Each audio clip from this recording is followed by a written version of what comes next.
올 한해도 승리하게 되기를 주임으로 축복합니다. 오늘 우리에게 주시는 말씀 함께 보겠습니다. 창세기 21장 1절에서 7절 말씀입니다.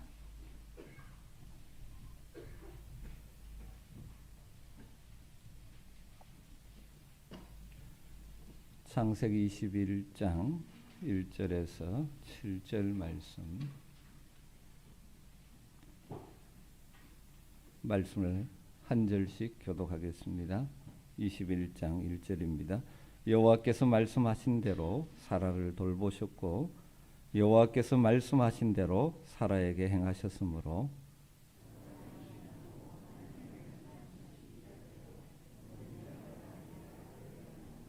아브라함이 그에게 태어난 아들 곧 사라가 자기에게 낳은 아들을 이름하여 이삭이라 하였고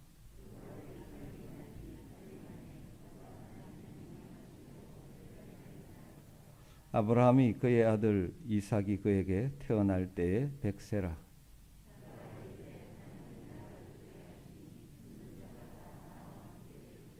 같이 읽습니다. 또 이르되 사라가 자식들을 젖먹이겠다고 누가 아브라함에게 말하였으리오마는 아브라함의 노경에 내가 아들을 낳았도다 하니라.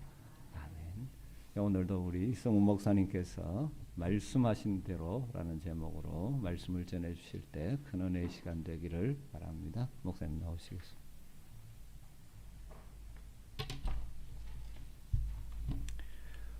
오늘도 이전에 하나님을 만나기 위해서 기도하기 위하여 말씀을 듣기 위해서 나오신 여러분들을 축복합니다. 하나님의 은혜가 있는 귀한 시간 될 수 있기를 바랍니다. 하나님은 신실하신 분이십니다. 믿으십니까? 예, 하나님은 하나님 말씀하신 것을 반드시 이루시는 분이십니다. 사람은 말을 해놓고도 마음이 없어서 혹은 마음이 바뀌어서 그 일을 이루지 못하기도 하고 때로는 하고 싶어도 능력이 없어서 그 일들을 이루지 못할 때도 있습니다.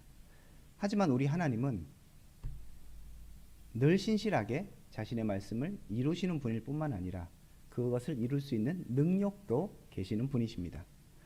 상황과 환경과 다른 어떤 것이 이렇든 저렇든 간에 하나님은 하나님의 말씀을 이루시는 분입니다. 오늘 성경에도 보면 1절에 이렇게 돼 있죠. 여호와께서 말씀하신 대로 사라를 돌보셨고 여호와께서 말씀하신 대로 사라에게 행하셨으므로 사라가 임신하고 하나님이 말씀하신 시기가 되어 노년의 아브라함에게 아들을 낳으니 라고 되어 있습니다. 하나님 말씀하신 대로 일들을 이루었다고 성경이 기록하고 있습니다. 오늘 이 말씀을 우리가 보면 그렇구나 이렇게 하고 넘어갈 수 있는데 그 전후 상황들을 좀 보면 정말 하나님께서 이 말씀을 이루기 위해서 어떻게 열심히 일하시고 또 환경과 상황들을 넘어서서 일하시는가를 살펴볼 수 있습니다. 하나님 말씀대로 일하시는데 그러면 그 말씀의 상대편의 어떤 언약의 당사자인 인간, 오늘 본문에서는 아브람, 사라겠죠? 그 사람들은 어떻게 하나님 앞에 반응하고 있는가? 이것을 살펴보면 이 말씀이 얼마나 위대한 말씀인가 우리가 깨달을 수 있습니다. 하나님은 신실하셨습니다. 하나님은 이미 25년 전에 아브라함을 부르셨고요. 그에게 약속을 하셨습니다. 어제 살펴봤던 내용입니다. 내가 너를 복되게 하겠다. 장대하게 하겠다. 그리고 너를 통해서 온 민족이 복을 얻게 될 것이다. 하나님께서 약속해 주셨습니다. 그리고 중간중간에도 계속적으로 언약을 해 주셨습니다. 자, 그럼에도 불구하고 아브라함은 그리고 사라는 그렇게 신실한 모습을 보이지는 않는 것 같습니다. 때로는 굉장히 멋진 모습으로 하나님 마음을 이제 시원케 해드리기도 했던 적도 있지만 그렇지 못한 적도 굉장히 많았던 것을 우리는 살펴볼 수 있습니다. 오늘 성경을 보면 이 하나님께서 말씀하신 대로 그 앞에 18장부터 얘기가 어떻게 보면 이어지게 됩니다. 18장에 하나님께서 다시 오셔서 이제 내년에 아들을 낳게 될 것이다. 그 얘기를 하셨고요. 그다음 소돔과 고모라 얘기가 잠깐 이제 들어갑니다.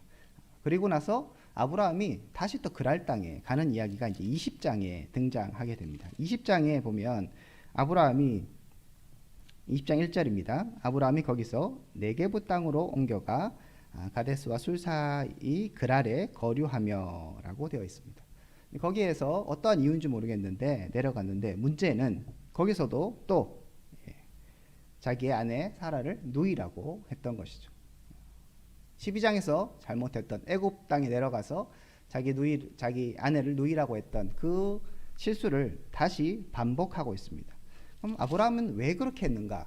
본인이 입으로 얘기하기는 20장 11절에 이렇게 얘기합니다. 아브라함이 이르되 이곳에서는 하나님을 두려움이 없으니 내 아내로 말미암아 사람들이 나를 죽일까 생각하였으며라고 되어 있습니다. 그러니까 두려운 것이죠. 지금 하나님은 야, 네가 이제 아들을 낳게 될 것이야 이미 말씀하셨고 지금까지 계속적으로 꾸준하게 아브라함을 보호하시고 인도하셨습니다. 아브라함 특히 12장 그 사건 통해서 애굽에서 하나님께서 아브라함을 보호하시고 인도하신 그 사실, 그리고 조카 롯이 잡혀갔을 때 함께 하셨던 그 하나님을 이미 경험했습니다. 그런데도 20장에서 여전히 아브라함은 두려워하고 있습니다. 그래서 자기 아내를 누이라고 속이게 됩니다. 문제는 그렇게 해서 아비멜렉이 또 사라를 데려가죠. 그래서 결혼을 또 하는 것 같아요. 그러니까 이게 엉망이 되는 거죠. 지금 하나님은 사라를 통하여서 하나님의 약속을 이루기를 원하시고 그렇게 일하고 계시는데 아브라함은 지금 엉뚱한 얘기를 하고 자기의 두려움에 휩싸여서 하나님의 약속을 완전히 망쳐버릴 것 같은, 하나님의 언약의 성취를 제대로 성취하지 못하게 할 것 같은 그런 일들을 지금 하고 있는 것을 성경을 통해서 확인할 수 있습니다. 자, 이렇게 아브라함은 그곳 사람들이 하나님을 두려움이 없다, 그래서 내가 이렇게 거짓말할 수밖에 없었다 얘기합니다. 그런데 문제는 성경에 보면 그 지역 사람들이 하나님을 두려워합니다. 그러니까 아브라함의 이 두려움은 근거 없는 두려움이라는 것이죠. 그냥 두려워서 하는 거예요. 20장 8절에 보면 이렇게 얘기합니다. 하나님께서 이제 아비멜렉에게 찾아오시거든요. 그날에 탁 찾아오셔갖고 너 사라 빨리 안 보내주면 다 죽는다라고 하나님께서 경고하십니다. 거기에 대해서 아비멜렉이 8절에 보면 아비멜렉이 그날 아침에 일어나 모든 종들을 불러 그 모든 일을 말하여 들려주니 그들이 심히 두려워하였다라고 성경이 얘기하고 있습니다. 하나님이 나타나신 것에 대해서 그 지역 사람들이 하나님의 말씀을 두려워하고 있는 것이죠. 그 상황을 두려워하고 있습니다. 심지어 아비멜렉은 자신을 의로운 백성이라고 얘기합니다. 4절에서 5절을 보면 아비멜렉이 그 여인을 가까이 하지 아니하였으므로 그가 대답하되 주여 주께서 의로운 백성도 멸하시니까 이렇게 반문하죠. 그가 나에게 이는 내 누이라고 하지 아니하였나이까. 그 여인도 그는 내 오라버니다 하였사오니 나는 온전한 마음과 깨끗한 손으로 이렇게 하였습니다 라고 하나님께 항변합니다. 저는 의로운 백성입니다. 그러면 뭐 그 사람이 혼자 주장하는 거라고 생각할 수도 있는데 하나님도 이것을 인정해 주십니다. 20장 6절에 보면 하나님이 꿈에 또 그에게 이르시되 내가 온전한 마음으로 이렇게 한 줄 나도 알았으므로 라고 되어 있습니다. 그러니까 정리하면 이렇습니다. 아브라함은 그랄에 가서 또 거짓말을 하죠.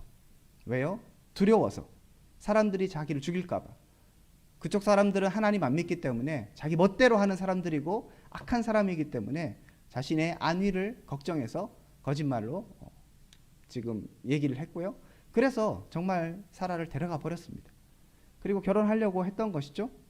그 상황 가운데 실제로 보면 그 사람들은 하나님을 두려워했고요. 그리고 본인들이 얘기하기를 우리가 범죄하지 않는다. 나는 의로운 백성이다. 나는 그런 잘못을 저지른 적이 없습니다. 얘기하고 있고 하나님도 그래 네가 온전한 마음, 네가 잘못한 것이 아니라 아브라함이 거짓말해서 네가 그렇게 한 것이다. 내가 인정한다 라고 하나님도 말씀해 주시는 것이죠. 아브라함 이런 것처럼 과거에도 지었던 잘못 지금도 여전히 저지르면서 하나님 앞에 부끄러운 모습을 보이고 있습니다. 말씀드렸던 것처럼 지금 이 잘못은 단순하게 그냥 믿음 없음의 정도가 아니라 지금 사라를 통해서 아들을 낳아야 되는데 그게 지금 1년 사이입니다. 하나님께서 18장에 오셔서 자 내년에 사라가 아들을 낳을 거야 하고 가셨어요. 그리고 그랄 땅에 가서 지금 이 사단이 난 겁니다. 여러분 이제 사라가 원래는 이제 아이를 낳을 수 없는 그런 몸 상태였잖아요. 하나님께서 그 전에 오셔서 사라가 아들을 낳을 거야, 이 얘기는 뭡니까? 이제 아이를 낳을 수 있는 상태가 되었다는 것이죠. 임신하면 10개월. 그러니까 거의 뭐 그때쯤에 이제 하나님께서 몸을 회복시켜 주셔서 아들을 낳게 해주시는 것이죠. 그런데 지금 그랄 땅에 가서 다른 사람한테 사라를 지금 바치고 있는 형국이잖아요. 잘못하면 막장 드라마가 됩니다. 정말로 아비멜렉하고 이렇게 썸씽이 있었으면 이삭은 누구가 드립니까? 하나님의 일은 어떻게 되는 것입니까? 지금 아브라함이 혼자 막 사고치고 있는 거예요. 하나님은 열심히 신실하게 아브라함을 이끌어가고 계시는데 아브라함은 열심히 자기 두려움에 못 이겨서 그리고 자기 안위를 위해서 하나님의 약속은 온데간데 없고 막 혼자서 왔다 갔다 하고 있는 그런 모습을 볼 수 있습니다. 그러면 사라는 어떠합니까? 사라는 믿음으로 행동했습니까? 그렇지 않습니다. 사라도 마찬가지로 하나님 앞에 부족한 모습을 보이고 있습니다. 18장에 말씀드렸던 것처럼 하나님이 찾아오셔서 아브라함에게 약속을 해주십니다. 18장 11절과 12절에 보면 이렇게 얘기하죠. 아브라함과 사라는 나이가 많아 늙었고 사라에게는 여성의 생리가 끊어졌는지라 사라가 속으로 웃고 이르되 내가 노쇠하였고 내 주인도 늙었으니 내게 무슨 즐거움이 있으리요 라고 반응합니다. 무슨 얘기입니까? 하나님이 지금 야 너에게 아들을 줄게 내가 약속했잖아. 그 일을 이제 성취하게 될 것이야 라고 말씀하셨는데 사라가 믿지 않습니다. 뿐만 아니라 여러분 잘 아시는 것처럼 사라가 어떻게 합니까? 웃죠. 나에게 무슨 좋은 일이 있겠냐. 13절에 보면 여호와께서 아브라함에게 이르되 사라가 왜 웃으며 이르기를 내가 늙었거늘 어떻게 아들을 낳으리요 하느냐. 이렇게 말씀하십니다. 사라가 웃었어요. 이 웃음은 너무 좋다. 이런 웃음은 분명히 아닌 것 같습니다. 하나님께서 이제 아들을 낳게 될 것이다 했을 때 자기의 상황과 형편을 볼 때 이것은 불가능하다는 것을 깨달은 것이죠. 아니 자기가 자기의 몸을 아는데 이건 안 되는 건데 뭘 아들을 낳게 되느냐. 지금 이스마엘도 낳아 있고 뭐 그냥 이렇게 가면 될 것 같은데 라는 생각을 사라는 했던 것 같습니다. 그때 하나님께서 다시 한번 말씀하십니다. 14절에 여호와께서 능하지 못한 일이 있겠느냐. 기한이 이를 때 내가 내게로 돌아오리니 사라에게 아들이 있으리라. 하나님에게 능하지 못한 일이 있겠느냐. 기한이 되면 이제 곧 내가 너에게 다시 돌아오게 될 것이고 너 찾아올 거고 그때 아들을 낳을 것이다 라고 하나님께서 다시 약속해 주십니다. 그리고 나서 이제 오늘 말씀 하나님이 말씀하신 대로 아브라함과 사라에게 아들을 주셨다라고 지금 이야기하고 있습니다. 자, 무슨 이야기입니까? 하나님은 신실하신 분입니다. 그것을 우리가 알고 있죠. 그런데 문제는 그 약속의 대상인 인간은 아브라함은 사라는 전혀 신실하지 못한 모습을 보이고 있다는 사실입니다. 하나님께서 약속하셨음에도 불구하고 그 약속과는 정반대로 지금 막 하고 있고 하나님의 약속을 위해서 뭔가 더 애쓰고 더 기도하고 더 뭔가 참여하고 이렇게 해도 지금 시원치 않을 판에 방해하고 있고 믿지 않고 있고 웃고 있고 이것이 지금 인간의 모습인 것이죠. 약속의 한 당사자인 아브라함과 사라의 모습입니다. 인간적으로 보면 여러분 약속했는데 당사자가 자꾸 약속을 어기려고 하고 관심도 없고 그것에 대해서 뭐 기대도 없고 이러면 마음이 어떻겠습니까? 약속을 지키고 싶은 마음이 있겠습니까? 그렇지 않죠. 에이 말하라 뭐 이렇게 할 수도 있잖아요. 그런데 하나님은 어떤 분이다? 신실하신 분이다. 우리 하나님은 내가 뭔가를 했기 때문에 그 약속을 지키시는 분이 아니십니다. 하나님이 약속하셨기 때문에 지키시는 분입니다. 우린 자꾸 착각하죠. 내가 이렇게 정도 했고 내가 이렇게 기도했고 내가 이 정도 뭐 했으니까 하나님께서 나에게 이것을 주신다. 물론 그런 면도 있겠지만 정말 꼼꼼히 살펴보면 우리가 뭐길래 우리가 한 것이 무엇이길래 얼마나 그렇게 믿음으로 우리가 반응한 적이 있습니까? 우린 늘 부족하고 우린 늘 연약했죠. 때로는 믿는 것 같다가 또 마음이 싹 바뀌고, 환경이 조금 바뀌면 또 마음이 흔들리고, 그렇게 해서 하나님 바라보지 못하고 기도하다가 낙심하기도 하고, 좀 잘했다가 또 실패하기도 하고, 이것이 바로 우리의 모습입니다. 하나님이 우리의 모습을 보시며 그리고 우리의 행동을 보시며 일하셨다면 구원은 이루어지지 않습니다. 하나님의 약속은 이루어질 수 없는 것입니다. 하지만 오늘 성경처럼 하나님은 신실하게 말씀하신 대로 일하고 그 말씀을 이루어 가십니다. 우리의 어떠함과 상관없이 우리가 부족할 때는 하나님 어떻게 하십니까? 그 부족한 것들을 극복하시고 우리를 또한 연단시키시고 상황들을 바꾸어 가시면서 일하시는 분이죠. 아브라함이 두려움에 휩싸여서 거짓말했습니다. 아비멜렉이 사라를 데려갔습니다. 하나님 어떻게 하셨습니까? 그 밤에 찾아오셔서 아비멜렉에게 경고하시죠. 너 이 여자 건드리면 가만히 안 놔둘 거야. 빨리 돌려보내라 라고 얘기하십니다. 아브라함이 저지른 이 문제들 하나님이 뒷수습하시는 것이죠. 아니 좀 가만히 기다리면 이제 애가 나올 판인데 그 상황에서 이 엉뚱한 짓을 하고 있는 이 아브라함을 향해서 얼마나 답답하시겠습니까? 그 뒷수습은 누가 하시는 겁니까? 하나님이 하시는 것이죠. 아브라함이 할 수 없습니다. 우리도 마찬가지입니다. 때론 우리가 신실한 모습을 보이기도 하지만 여전히 연약하여서 하나님의 약속의 말씀 앞에서 흔들리고 힘들어할 때, 그리고 때로는 문제를 막 어그러뜨려 놓고 엉망을 만들어 놓을 때, 우리 말실수로 우리의 잘못된 어떤 판단으로 문제가 막 흐트러질 때, 그때 하나님께서 그 약속을 이루시기 위해서 뒷수습을 해주시는 것입니다. 그렇게 하나님은 하나님의 백성을 이끌어 가시는 것입니다. 오늘 본문에 보면 1절에 이렇게 되어 있죠. 여호와께서 말씀하신 대로 사라를 돌보셨고 되어 있습니다. 하나님께서 사라를 돌보셨는데 이것을 이제 히브리어로 보면 돌보셨다는 것으로 해석할 수도 있고요, 방문했다는 것으로 해석할 수도 있습니다. 앞에 약속을 보면 내가 다시 너에게 오겠다라고 말씀하신 이 말씀을 생각해 보면 방문하셨다 이 뜻도 분명히 맞는 것 같습니다. 그러니까 하나님께서 말씀하신 대로, 사라에게 약속하신 대로 1년 전에 내가 영년에 다시 너에게 돌아오겠고 그때 네가 아들을 낳으리라, 그 약속이 21장 1절에 여호와께서 말씀하신 대로 사라에게 방문하셨고 여호와께서 말씀하신 대로 사라에게 행하셨으므로라고 얘기할 수도 있는 것이죠. 그래서 뭐 영어 성경 중에 KJV나 뭐 다른 몇 개 성경은 비지트로도 번역을 해놨습니다. 양쪽으로 해석이 가능한데 저는 비지트가 맞는 것 같아요. 방문하셨고, 그러니까 약속하신 대로 정말 그렇게 하나하나 이루어 가시는 것이죠. 찾아오시는 것이죠. 그리고 그 약속의 성취를 보여주시는 것입니다. 그리고 나서 어떻게 됐습니까?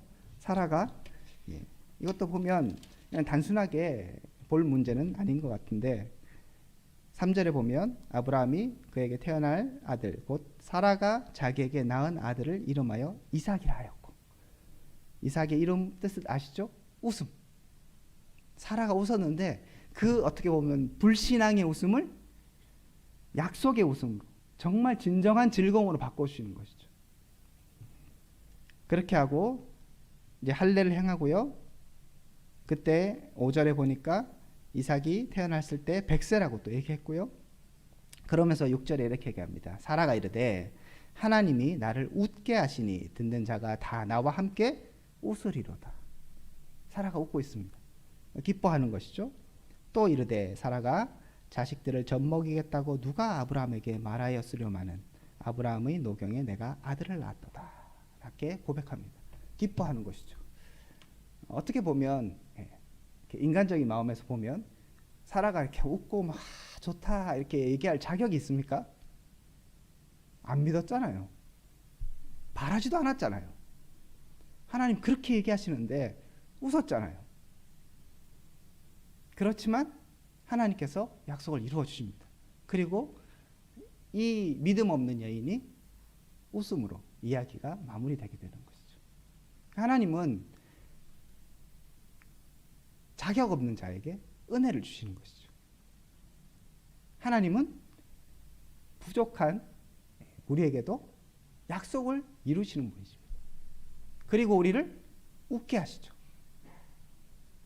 믿음이 없어 하나님을 불신했고 제대로 하나님을 따르지 않았는데 그 부족한 우리를 다시 회복시키시고 웃게 하시고 이런 사건을 통해서 하나님이 정말 신실하시구나라고 정말 고백하게 하시는 분이 우리 하나님이십니다. 이거를 또 그러면 인간이 아무것도 안 해도 되겠네요. 뭐 하나님 알아서 하시니까요. 이렇게 반응하는 것은 하나님의 백성이 아닙니다. 그런 얘기는 논외로 하고요. 하나님의 백성이라면 그래도 마음속에 한켠에 하나님을 믿는 마음이 있는 것이죠. 그런데 어찌되었든 우리 믿음이 연약하고 또 상황과 환경에 휩쓸리는 우리의 연약함 때문에 우린 자꾸 왔다 갔다 하는 것이죠. 하지만 하나님은 그런 우리를 보시는 것이 아니라 그런 우리를 의지하시는 것이 아니라 하나님의 능력을 의지하시고 하나님의 말씀을 따라서 일하는 분이심을 믿으시기를 축복합니다. 하나님은 오늘도 신실하게 일하시는 분이십니다. 하나님은 우리를 돌보시는 분이십니다. 그리고 우리가 부족해서 저질렀던 여러 가지 실수들까지도 넘어서서 일하시는 분이십니다. 이 말씀은 우리에게 어떻게 다가와야 합니까? 여러분, 실수를 두려워하지 마십시오. 하나님 A입니까? B입니까? 하나님 저 대학 가야 합니까? 이 대학 가야 합니까? 하나님 뭐 이사를 여기로 가야 합니까? 저기로 가야 합니까? 하나님 여기에 집을 사야 됩니까? 말아야 됩니까? 하나님 이걸 해야 됩니까? 말아야 됩니까? 뭐 이런 갈등 가운데 우리는 내가 실수하면 망한다고 생각해요. 내가 잘못하면 아무것도 안 된다고 생각해요. 그 얘기는 뭡니까? 내 계산에 하나님 없는 거예요. 그리고 내가 잘해야, 내가 뭔가 이렇게 어떻게 해야 결과물이 있다고 생각하는 것이죠. 여러분, 그런 부분이 분명히 있습니다. 하나님이 뭐 노력도 안 하고 공부도 안 하는 사람에게 갑자기 뭐 좋은 성적 주고 좋은 은혜를 주시는 것은 아닐 수 있습니다. 하지만 우리의 노력과 이런 것과 그런 실수들을 넘어서서 일하시는 하나님을 우리는 기억해야 합니다. 계산 가운데 나의 노력, 나의 계산, 그 다음에 여러 가지 상황과 환경만 넣는 것이 아니라 거기에 플러스해서 하나님을 계산할 때 그 계산식은 맞아 떨어지게 되는 것입니다. 제가 여러분에게 늘 성공하고 늘 복받고 그 얘기를 하는 것이 아닙니다. 아브라함도 실패할 수 있고요. 아브라함도 잘못해서 하나님께 혼나기도 하고요. 그리고 아주 부끄러움을 당하면서 그 그랄에 갔다가 얼굴 빨개져서 돌아옵니다. 뭐 그런 상황들이 분명히 있습니다. 하지만 결국 가보면 하나님은 하나님의 일들을 이루어 가시는 분이라는 사실입니다.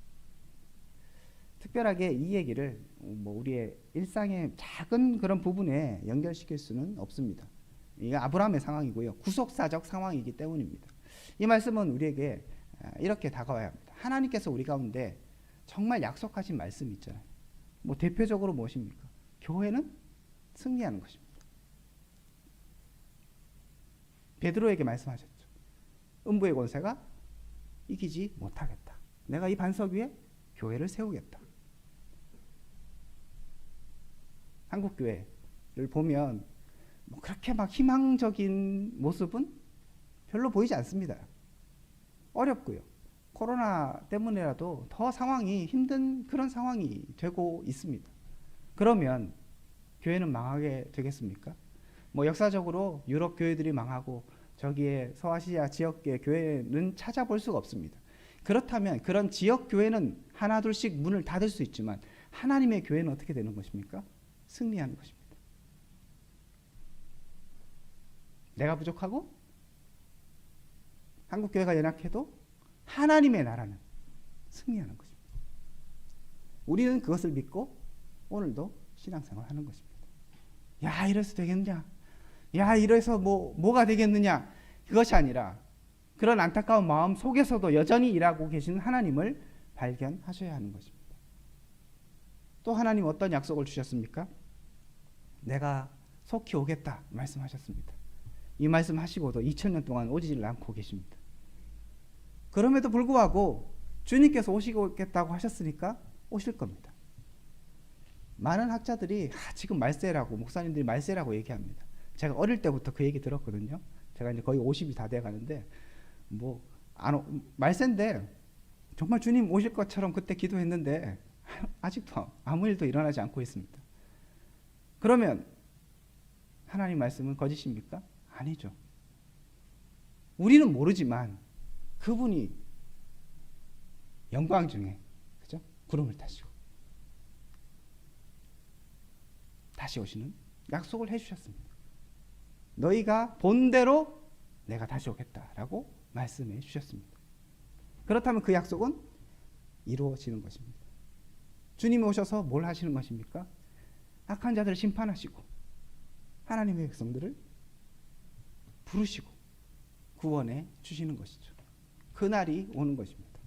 지금 아무 일도 일어나지 않는 것 같지만 하나님은 말씀하신 대로 그 일들을 이루어 가십니다.